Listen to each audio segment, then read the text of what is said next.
Olá, bem-vindos ao quadro.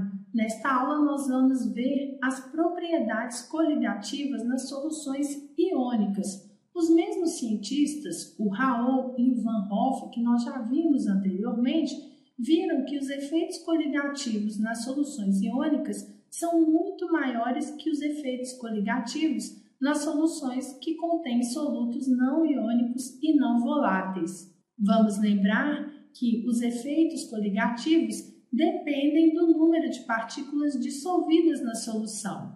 Vamos imaginar, portanto, dois exemplos. Imagine que nestes frascos eu tenho água, que é o nosso solvente, e que no primeiro frasco eu lance 1000 moléculas de glicose, que é C6H12O6. No segundo frasco eu vou lançar 1000 partículas de sal, 1000 partículas de NaCl, que é o sal comum.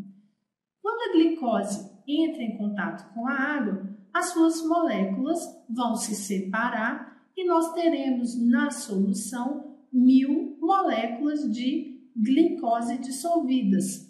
E no caso do NaCl, as partículas irão se dissociar no cátion Na+, e no íon Cl-, sendo que para cada partícula de NaCl haverá um cátion Na+ e um ânion Cl-, ou seja, nós teremos nesta solução 1000 cátions Na+ e 1000 ânions Cl-, somando um total de 2000 partículas.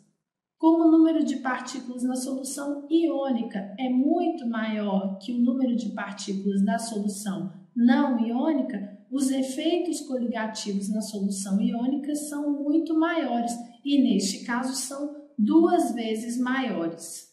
Nós podemos determinar os 4 efeitos utilizando as equações que nós já conhecemos. O efeito tonoscópico, que é igual a ΔP sobre P0, é igual à constante tonoscópica vezes a molaridade da solução. O efeito ebulioscópico, que é o aumento do ponto de ebulição, é igual à constante ebulioscópica vezes a molaridade da solução. E o efeito crioscópico, que é o abaixamento do ponto de congelamento da solução, é igual à constante crioscópica vezes a molaridade da solução. Porém, nós iremos corrigir esses valores com um fator de correção que é chamado de fator I de Van Hoff. Isso para soluções iônicas. Para o efeito osmótico, nós iremos usar o mesmo fator de correção, lembrando que o efeito osmótico é igual à pressão osmótica vezes o volume, que é igual ao número de partículas do soluto, vezes a constante universal dos gases, vezes a temperatura absoluta da solução. Tudo isso multiplicado pelo fator de correção I. Vamos lembrar que o efeito osmótico também é igual à molaridade da solução vezes a constante universal dos gases vezes a temperatura absoluta da solução.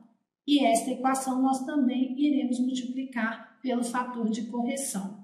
Este fator de correção é igual à razão entre o número de partículas no final da solução, Mi final, sobre o número de partículas do soluto inicial. Este é o número de partículas antes de eu lançar na solução. Esta razão mostra o aumento do número de partículas causado justamente pela dissociação. Se nós considerarmos, por exemplo, que I é igual a 2, para todos os efeitos coligativos, esses efeitos serão 2 vezes maiores na solução iônica em comparação com a solução não iônica. Basicamente, é isto que este valor de correção nos diz. O quanto maior é o efeito coligativo na solução iônica em relação à solução não iônica. E isso considerando a ionização total do soluto. Mas e se ela não ocorrer? É o que nós veremos na próxima aula. Não percam!